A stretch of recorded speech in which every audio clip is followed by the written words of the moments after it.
ह्या अबॅकस मध्ये हा मोठा अबॅकस आहे, हा टीचर अबॅकस किंवा मास्टर अबॅकस असे म्हणतात. आता ह्या अबॅकस वरती हे येलो कलरचे जे सर्व जे मनी दिसतात त्यांना इंग्लिश मध्ये बीड्स असे म्हणतात. BEADS beads.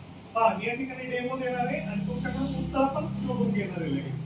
जास्त वेळ नाही घेणार आहे, 5 ते 10 मिनिटच फक्त. आता हे वरच्या साइडचे बीड्स आहेत म्हणून यांना अप्पर बीड्स म्हणतात आणि खालच्या साइडचे बीड्स आहेत म्हणून यांना लोअर बीड्स म्हणतात. अप्परच्या अपोजिट लोअर.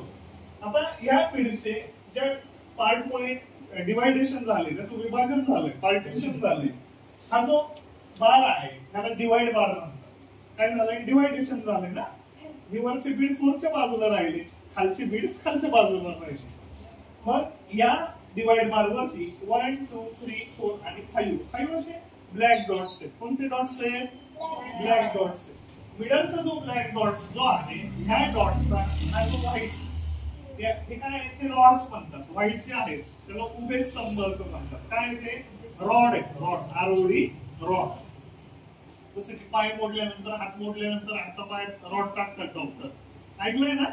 तसं हे रॉड आहे, त्याच्यावरती बीड्स आहेत. आता हा जो मिडलचा जो रॉड आहे आणि त्यावरचा जो डॉट्स आहे ह्या डॉटच्या रॉडला युनिट रॉड म्हणतात. कोणता? Unit rod. युनिट म्हणजे काय? एककाचं घर. एकक. त्याच्या पुन्हा लेफ्ट साइडचा टेन्स, 100, 1000, 10,000, लाख, 10 लाख, करोड आणि 10 करोड. ओके, आलं लक्षामध्ये?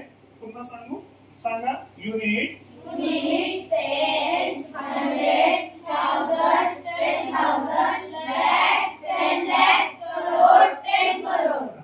आता बस, व्हेरी गुड. अतिशय छान पैकी सर्वांनी सांगितलं. आता यामध्ये प्रत्येक रॉडची व्हॅल्यू ही 9 च्या पटीमध्ये असते. कितीच्या? 9 च्या पटीमध्ये असते. आता याच्यावरती कुठे नंबर्स वगैरे दिलेले आहेत का? आहेत का? 1 2 3 4 असं काही लिहिलेलं आहे का? नाही, काहीच लिहिलेलं नाही. कसं आपल्याला एक्झाम्पल सॉल्व्ह करता येतात ते आपण या ठिकाणी पाहणार आहोत. पण आता हा आहे युनिट रॉड. युनिट रॉड मध्ये 0 to 9 असे टेन्स नंबर येतात. 0 ला व्हॅल्यू सध्या तरी नाहीये. आता ज्यावेळेस सीपीड्स याला असे टच करतील त्यावेळेस ह्या